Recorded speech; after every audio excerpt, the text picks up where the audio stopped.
सिंदेवाही तालुक्यातील नवरगाव ग्रामपंचायत अंतर्गत येत असलेल्या घुमनखेडा गावात भरदिवसा बिबट्याने धुमाकूळ घातलाय।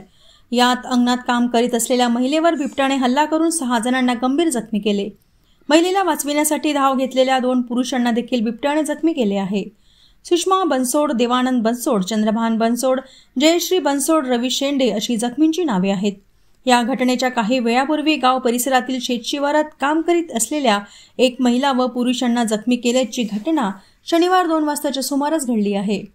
धुमनखेडा येथील गोठ्यात बिबट्याने ठिय्या मांडल्याने शेकडोंच्या संख्येने नागरिकांनी गर्दी केली होती।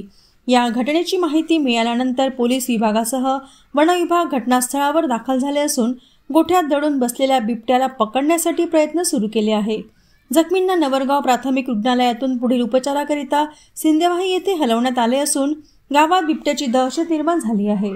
वृत्त लिहेपर्यंत बिबट्याला जेरबंद करण्यात यश आले नव्हते। बिबट्याचा बंदोबस्त करण्याची मागणी नागरिकांमध्ये केली जात आहे।